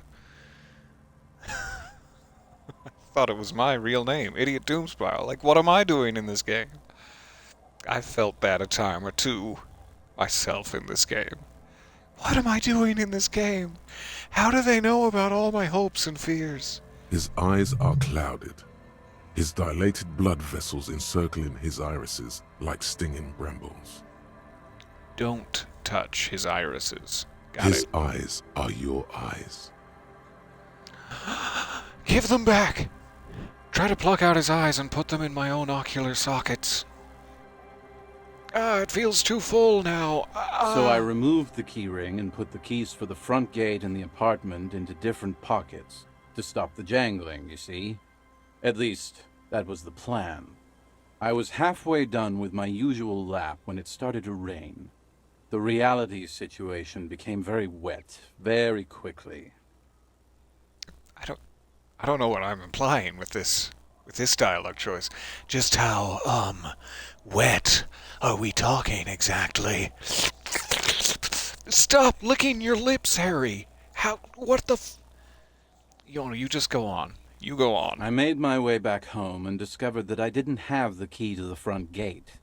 I'd mixed it up with the key to the letterbox, which was useless. I'm sorry. I'd like to apologize for what you had to hear. Naturally, the situation required me to climb over the gate, which I did. There was no climbing down because I slipped and landed on my ass. Ouch, your little tuchus. I would have landed on my feet because I've got feline reflexes. Oh, just continue, please. There's no need for me to pity you took us, I guess, is the way to say it. Reality was looking rather grim just then. Me lying on my ass in a mud pit in the middle of a heavy shower. But when life knocked me down, I always got up. So I made my way across the yard. Standing in front of my apartment door, fumbling with my pockets, I realized that I'd also forgotten my apartment key. Oh, you have got to be shitting me. What happened next? I rang my neighbors' buzzers. It was late, and most of them didn't even answer. Those who did assumed I was trying to sell them something and hung up before I could even explain the situation. People are naturally wary of ad men, you see. One moment someone chats you up, 5 minutes later you've bought a box of edible lingerie and a strap-on. I don't begrudge them, especially since I was known to be one of the best.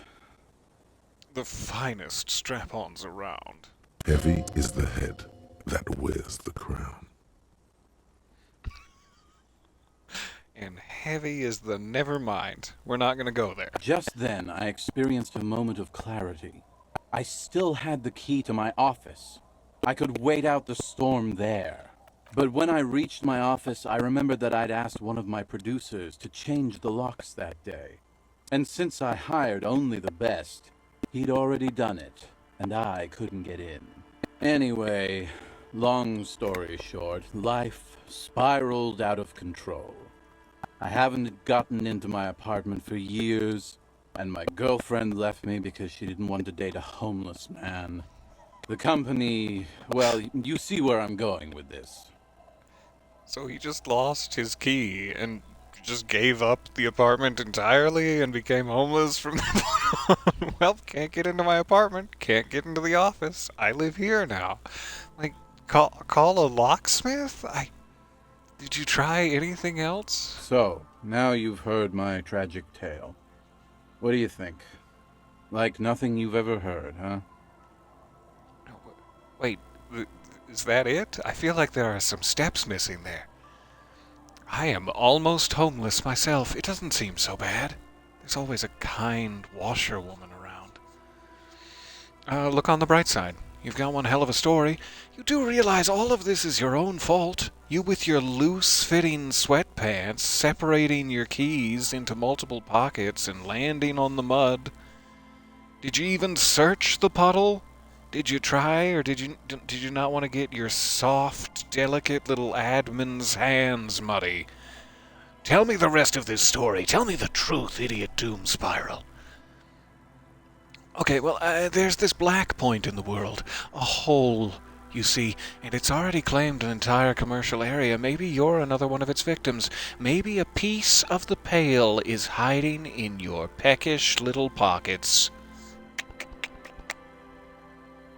I literally can't believe it. I don't believe you. I do feel like there are some steps missing. Are you sure you've told me the whole spiral? Tequila, I've thought about this series of events for a long time. If there was anything else to it, I would have thought of it by now. Alright, well, I'm gonna tell you about your peckish little pocket hole. That sounds weird. Now that I've said it out loud, that doesn't sound right. I'm sorry. I take it back. This would explain a lot. I always believed it wasn't my fault that I ended up homeless on the beach with these two bums. He looks at his partners with a glint of sadness, and just a touch of lust. God bless them, though. I'd be alone without them. Anyway, that was all the story one bottle gets you. Almost empty, this one. Have you got any more stories? And just how wet are they? Why do you keep losing all your stuff, man? I'm a detective. I can help you find your apartment key. We can get you back to your full collection of tracksuits in no time. Good fucking question, Tequila. If I knew the answer, you think I'd be hanging out on a beach in this formerly premium but now extremely dirty two-piece lycra tracksuit? I like the way you said that. And I guess if I had like any any option as to what to do with my own life and time, I would probably choose to lounge on the beach in a two-piece. Yeah. I used to own my reality situation. My business buddies and I had our own creative services agency. I had a nice apartment, an even nicer piece of ass. But somehow it all got away from me. That's not a very respectful way to talk about your pet iguana. Now I can't hang on to anything. Just last week I stole this nice new jacket, but then I lost it too. The only things I haven't lost are these two drunks. You of all people should empathize with this. Perhaps this lost jacket is something you could help with? I'm sure I can. What's this about a lost jacket, my friend? Tequila, it's a verifiable tragedy. It was practically brand new. Sure, it didn't really go with my Lycra threads, but it did itch a lot less. Say, you're a detective, right?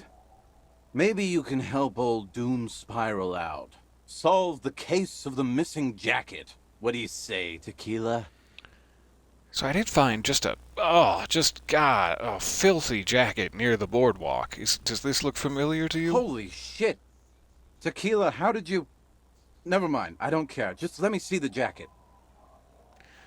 I did find a little more than I bargained for, along with this jacket. I can't remember if this is the one we found, like, near the corpse that had fallen through the boardwalk, or if I'm confused. I mean, I'm obviously confused, but let's try this option to see if we can refresh our memories. What's that supposed to mean? There was a dead body nearby, and it smelled, Mr. Doom Spiral. It smelled memorable. What's that got to do with my jacket? Oh, probably nothing. But it is a pretty freaky coincidence. What do I care about some local stiff? You gonna give me the jacket or no?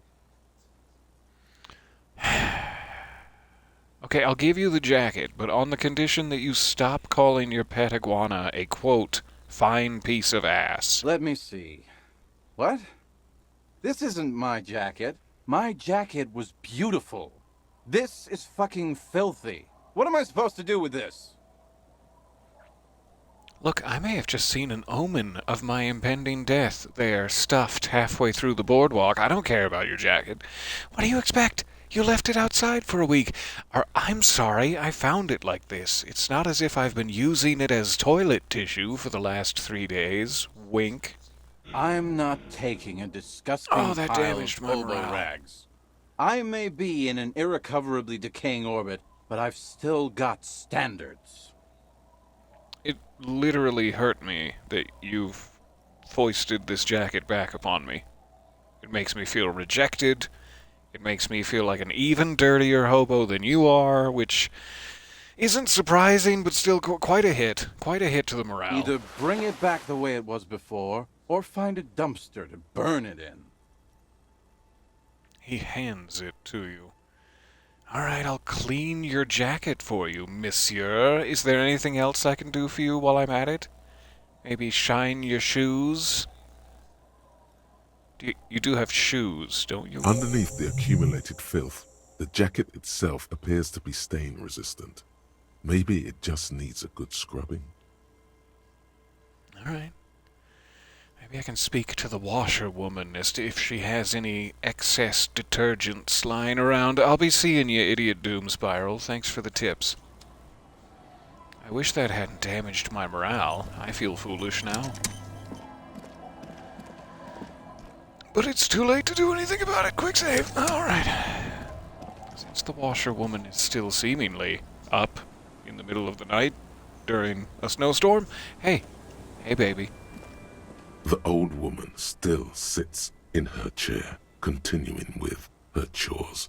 As she does so, she quietly hums to herself.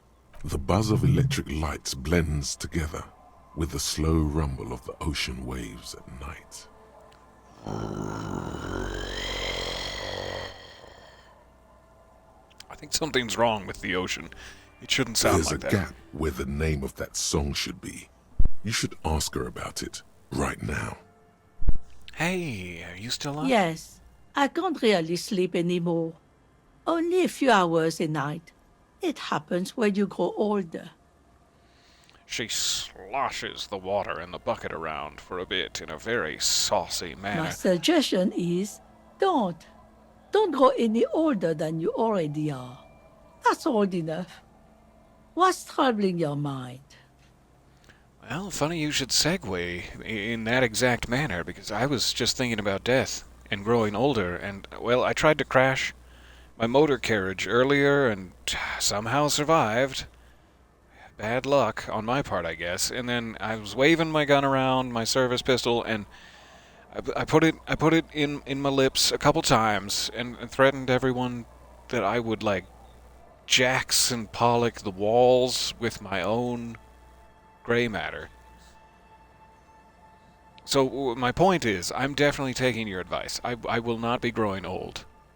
What's that song you're humming, just by the way? A lullaby my mother used to sing. I sang it to my kids too. It's an old Samaran children's song. It's weird and I don't like it. Why would you say that? Why would you say that to the kind old woman? It sounds very nice. I would like to know what it's called, but I also want to say that it sounds nice. Yes, it does. All right, A lullaby what's the song? my mother And then used. what's it called? Surrender to the Yeah. night. Surrender to the night. That's kind of grim for a children's song, even if it is a lullaby. Now it sounds... Yes, it does. Okay, I found this jacket, but it's filthy. Could you wash it for me? No, you don't foist a dirty jacket on the poor woman who already does this professionally. Unless you're willing to pay. I'll wash it. I'm just wondering if you have, like, a sink I could use. I'll wash it. I can wash it for you, but it's going to take about a half an hour. Think you can stay put for that long? That would take me to almost, 12:30 in the nightish time. It's probably fine. We're right outside my bedroom anyway. I can just collapse afterwards. Plus, I mean, she's up all by her lonesome. I'd like to hang out with her for a half hour. Keep her warm, maybe? We could use our body heat to keep each other quite warm. I'll wait. Well, hand it over then, and I'll see what I can do. Thank you. I love you. Forehead smoochies. Surrender to the night. Merci. I'm proud of this one. It's pretty nice underneath all that filth. I hope you take better care of it than its last owner. I will not be handing her the envelope right now, and I feel like such a little shit for even having this envelope in my possession. Goodbye. I love you, washerwoman. I feel like we learned her name at some point, but now I've forgotten it, and again, feel like such a little Goodbye. Alright, so now we have a nice jacket. What's it look like now? Pain threshold and half-light. But you lose a little drama because you're always sweating like a pig. You think Benedict Cumberbatch could get all these roles sweating like a pig like that? No, sir. That's gonna take down your drama skills. Alright, I don't really have much choice other than to give it to him. I don't think I have any other clothes that increase my pain threshold, so that's a rough one to lose. But oh well, it's fine. I think if I saw this character approach me, I would be very concerned. Something about the latex oven mitts. What? I'm not gonna murder you and wrap you up in plastic sheeting. I'm not wearing shoes with red soles so as to cover the about inch of blood I'll be walking in after I gut you like a pig. What's so threatening about this?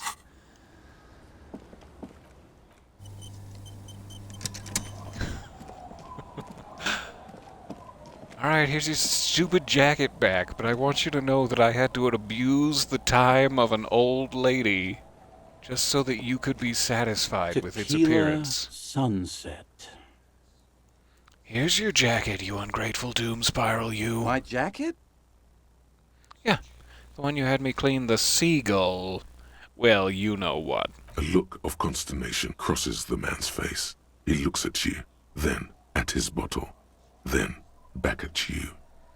What if he really was involved in killing that man on the boardwalk, and by washing this jacket, I've just scrubbed the DNA evidence off? What if after murdering the man by pushing his ankles through the boards, which is clearly the cause of death, he smeared his own DNA-soaked jacket in seagull shit to cover the evidence, and we could have still retrieved it had we done some sort of a gentle archaeological dig sort of process. But now that I've just sat by and abused the time of this old woman, we'll never catch the killer. What the fuck are you talking about, Tequila? What the fuck are you talking about, you idiot doom spiral? Are you saying this isn't your jacket? Faun? That's medium concept stuff, not my style at all. Oh, I'm I sorry. can't believe I'm saying this, but maybe you should lay off the booze. It's fucking with your head. I'll go find some more high-concept tracksuits for you, sir. It becomes abundantly clear to you how this man managed to lose his keys, business, friends, and girlfriend. It's all coming together now. I'm Understood. calling it. It's neurological. I went through some dark shit to get this for you. Now take the fucking jacket. Hey, it's your loss. Keeping the jacket for myself. I'm gonna increase my pain threshold. Woo! That shit is so medium concept, I wouldn't touch it with a stick. But yeah, okay. I'm sure it looks great on you. You're damn right it does. Watch. Watch as I change into it before your very eyes. Look at me. Look at how beautiful I am. Oh my god. You think this isn't high concept enough for you? You think this isn't gonna rock the runways of Milan this season? You're a fool, sir, and you know nothing of fashion.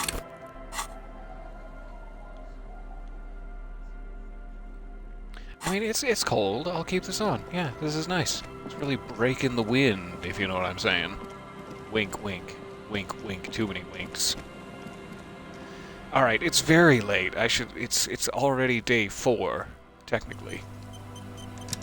Despite the visible label refuting this, I'm gonna go to bed. It's getting cold. This late in the night. Time to call it a day. Wait, not yet. Washerwoman! 4-hit smoochies for bedtime. Alright, now I can go. It's getting cold. Ah, home sweet home. The bed is comforting, if a bit run down. Still, you've earned a rest. Go to sleep and see what torturous devices your mind deploys against you this eve. Across the room, the heating system hums its soft lullaby. The mattress feels soft and sheets warm. It only takes you moments for the world to fall away. Oh my god, this place is so much better than the hostel. It's got a heater and soft sheets. Ah, I am loving it in here. I really should have taken off my shoes, but it's so cozy. I'm not getting up again. Thoughts, baby. A million little lights in the dark. You're one fine instrument, brother. All those faces and all those names. All that laughter and screaming and scheming around. Every corner and every street. Every interactable dumpster. Recorded in you. Forever. On ferrotape. Spinning in eternity. On and on it goes. For untold hours. At the disco where you first asked her to dance. Rising, rising, above the dark curvature, the great wingspan of sleep, studded with stars.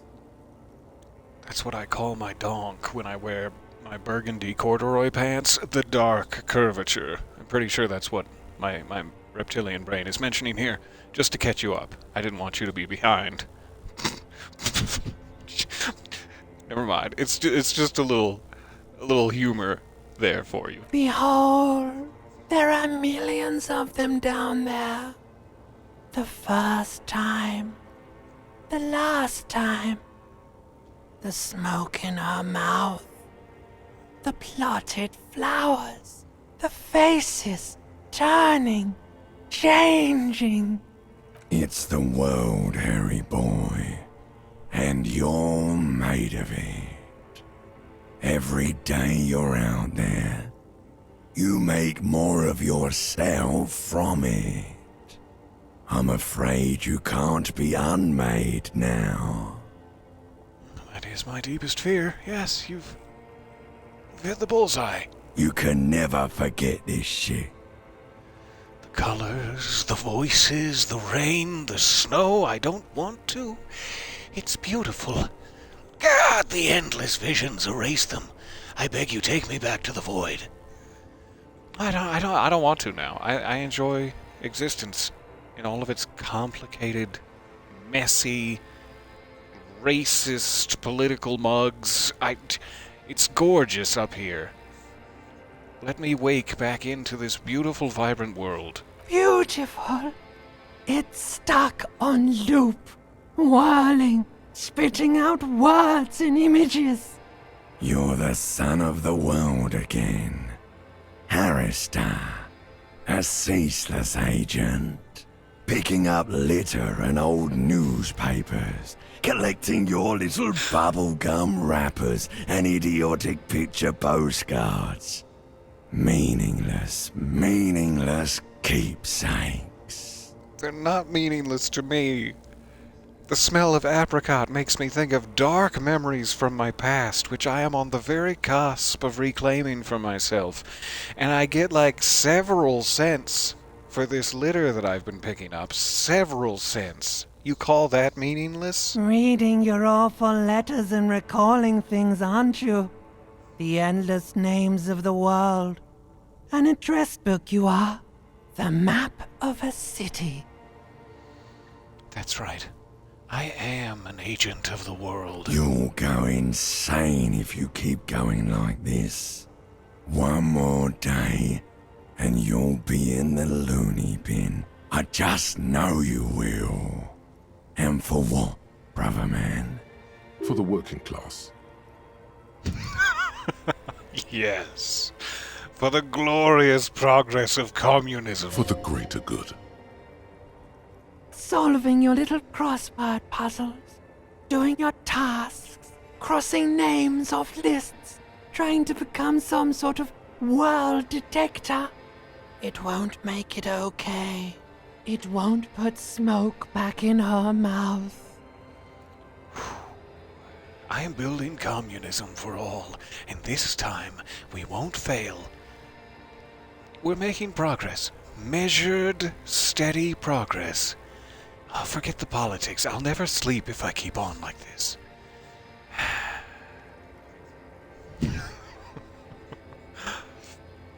I mean, we're at a 9 in my communism points. We could get up to double digits. We could get to double-digit communism if we pursue this thought.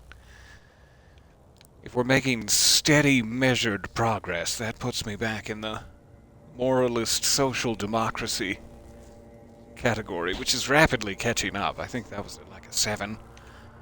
I don't know how I feel about that. If I forget politics, because it's just too late. It's just too late to build communism right now. Let's go to sleep now. Then it's just gonna scold me later. It's gonna be like, oh, you're always picking the option where you don't have to choose communism, aren't you, you coward? So fine, I'll choose communism then. There he goes again.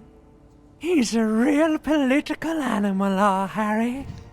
He still doesn't see that it's the world changing around him. Well, yeah. It is the world changing me because you continue to scold me for not choosing communism. And I am nothing but a sucker for peer pressure. He's got no idea what he's in for. Feel that pillow under your cheek. Flip it over to the cool side and really get into it. Ah, what is this? Cotton? That's nice. No, but why do I have no idea what I'm in for? Explain to me. 'Cause only love can break your heart.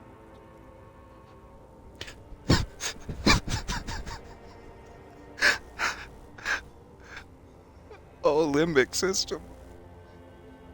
You've pierced the heart of me with your beautiful song. Alright, now feel the cotton pillow under my cheek. What is this, nylon? That's nice. What is this, vinyl? Is this latex? Is this a bondage dungeon? Where am I? Beep, beep, beep. The alarm is ringing, Harry. The disco circus goes on and on. You barely slept 3 hours last night. Yeah, because you made me progress the ideas of communism for all of us. I barely slept because of you. Do it for the picture puzzle. Put it all together. Solve the world. One conversation at a time. You got it, Logic. You and me. Stay close. Nestle yourself in my bosom. And open your eyes. Ah, thank goodness. I needed that morale. Rise and shine, comrade. It's time to get to work. What's going on? Despite all the thinking you've been doing, only 0.0001% of communism has been built. It's too great a task to undertake alone. You're going to have to get organized. That is not enough communism. But have you seen my shit recently? I've really gotten it together. I have it all in this little bag here. You know that it used to be spread out across the city. Now it's primarily in this little bag here, and also in my heart. I thought the shack was nice and cozy, as is. Judging from the state of my ledger, I don't think that's possible. I'm ready. Let's get into it. For all of us. For the working class. There's definitely, more work to be done. I have gotten it together, in a certain sense. I still don't know, say, why I was smashing my motor carriage into things, so I'm not going to celebrate just yet. I did think the shack was nice and cozy. I enjoy it. I don't think it needs much, other than perhaps some motivational kitten posters. And this just seems defeatist, so I'm ready. Let's get to it. You must seek out your revolutionary brothers and sisters. Find out how much communism they've built. Then, together, maybe you'll be able to build as much as 0.0002% of communism. Oh, now we're talking. We are off to the races with double the communism than ever But it before. won't be easy. Decades of persecution by coalition authorities have driven the remaining communists of Martinaise underground. Into the tunnels where the ice bear sits, ready to guide us all as a beacon of collective communism. Meet me at the ice bear fridge, comrades. They live underground. These communists aren't men. They're mole people. I knew it! I knew there were more communists scurrying around beneath our feet. I don't know if I want to go searching for the mole people. What sort of... I'm trying to be generous. Moron wouldn't want to go searching for the mole people. That sounds like the biggest adventure of all time. But I'm part of the coalition authorities. Have I been persecuting communists this whole time? Yes, Harry. You have. And Now you have to make up for your sins. Will they help me fire up Mazov's socialist sausage grinder? How am I supposed to find them if they're hiding? I mean, it's worth giving this a thought. Have I been persecuting communists the whole Possibly. time? If you have been, it's only because you're a double agent acting in furtherance of your long-term objectives. The plot thickens. Listen to this. Do you really think you're the kind of person an underground communist cell would entrust with a mission that requires such discretion? Yes, I do. I'm definitely a double agent for the communist cell underground. The mole person's underground communist cell. That's me. I mean, probably not, if we're being honest. Probably not, but maybe. In a perfect world. Regardless, what's past is past. You need to look forward to the work of building communism for all. Alright, so how am I supposed to find them? Let your nose guide you, detective. Is that a subtle mole person dig? Are you digging me with my mole person's nose? Is that what you mean? You must mean my nose. As in my huge and highly functioning brain that's definitely not just now getting into the deepest throes of withdrawal from my pretty heavy drug addiction. My nose? Yes. Fortunately, communists are known to have a very distinct smell. Okay. You really have no idea what they're talking about. There's no linkage between ideology and olfaction. Thanks, Nose. I appreciate that. But what do you think that communism smells like? Failure. Aw, what does failure smell like? There's so much failure in my life already, I don't know if I can take any more. Okay, but what does failure smell It's like? a smell you know all too well. Simultaneously repulsive and yet darkly appealing. Musty with a sharp tang, but also a remnant of lost sweetness. Like a rotting mango that's been swaddled in a coat from your grandfather's attic. Mothballs. What you're smelling is your own body odor, of course. Nothing a shower and change of clothes couldn't fix. Thanks, smell. I love you. People sometimes complain there are no real communists left in Martinaise. But you can smell their presence. They're out there, waiting for you to join them.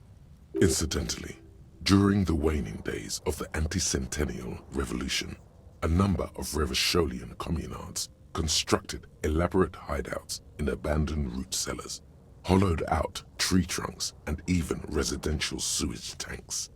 This latter phenomenon gave rise to the early anti-communist slogan, "The future's bright when you flush out the white." Okay. I'm ready. Let's get organized. First, you'll have to locate the remaining communists in Martinaise. When you get near to someone with revolutionary potential, your nose will give you the signal to establish contact. All right. Again, no, it won't. Any olfactory response you perceive will be strictly psychosomatic. All right. I'll find them somehow. Don't worry. Even if my nose won't tell me where they Judging are. from the bust of Krasmazov and other revolutionary paraphernalia you discovered, it seems that the Cape Side apartments may be a hotbed of communist activity. You should begin by interrogating those lawless malcontents at the Dock Workers Union. They're an obvious place to start. Hang on. What will I do once I establish contact with my fellow You'll communists? discuss the monumental world historical task that lies before you. You'll engage in rigorous and spirited debates about Mazovian theory and practice. But mostly, you'll probably complain about other communists. Isn't that last part kind of counterproductive? Not at all. Complaining about other communists is one of the most important parts of being a communist. All right, if you say so. Roll up your sleeves. Let's get to it. Here we go. Wake, brave worker. 'Tis no time for bed. Fight till there's no slaves below, and no masters o'erhead. What a motivational little poem. I'm gonna start spray painting it on all the walls. Alright, quick check. I think if I'm fully embracing the ideals of communism, which it feels as though I am, should we get rid of the kingdom of conscience and its moralist ideals and take that slot for Mazovian socioeconomics instead? I will lose a little visual calculus for the next 3 hours, which could be devastating if we need to reconstruct a scene. But we can always wait until the afternoon to reconstruct a scene. It'll be fine.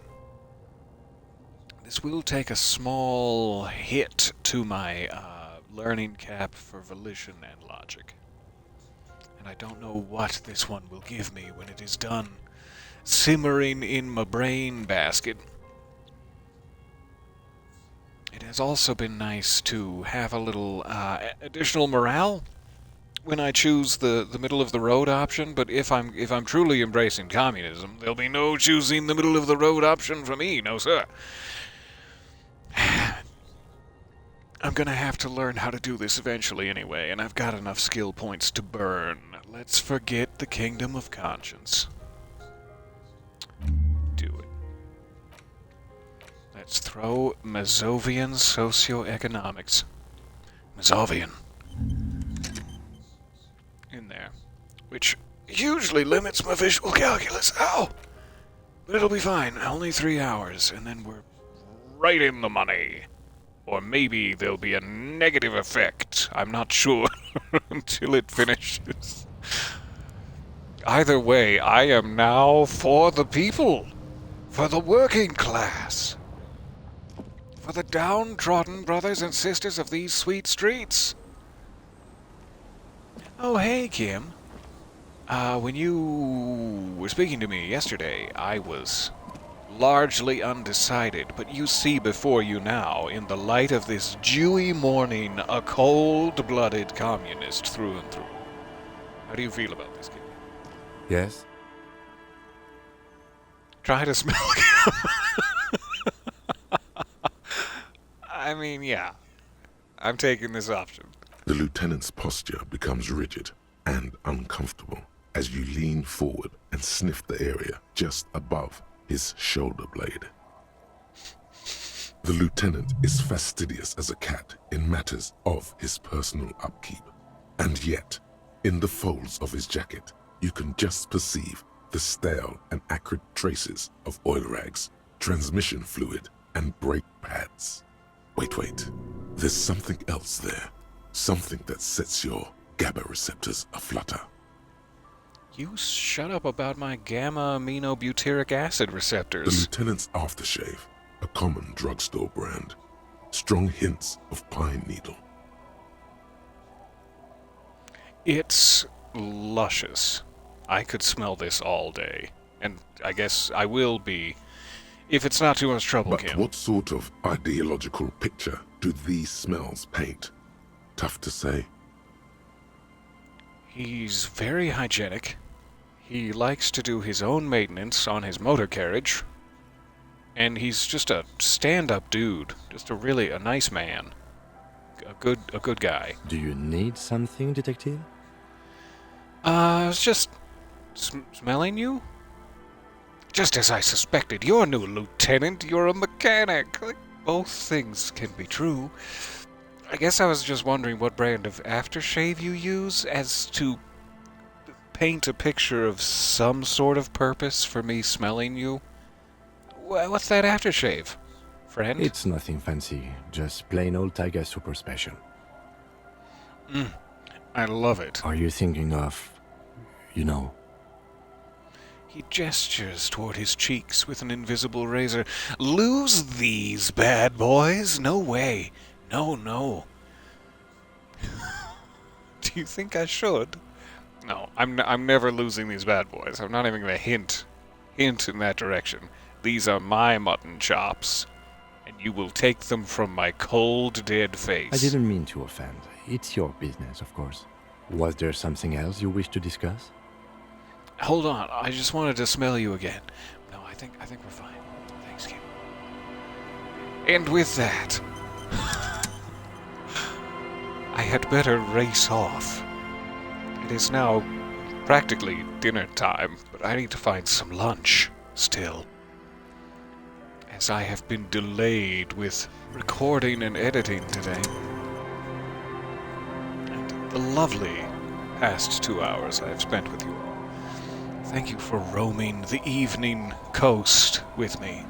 What a lovely session that was. Trying to plant the seed for next tasks. We definitely still have to go talk to Joyce about what we've learned from Everard. If we're going to perform Everard's seedy little eviction task, which I desperately don't want to do, we have to give the envelope to these two fine people on screen, Sans Kim. But I'm gonna need some more time to morally struggle with myself over that. We have to go back and talk to Lena about where she saw the Insulindian phasmid last time. I don't know if we have to, continue to check the traps around, or if I should at least tell Moral that one of his traps was empty of locusts, and what might that mean? And then in terms of the actual murder investigation, couldn't tell you. No idea what our next step is there. But we'll figure it out next time. Thank you for your time, your company, your wit, all of my love, and I will see you back here in the fishing village tomorrow, I hope. Bye for a bit.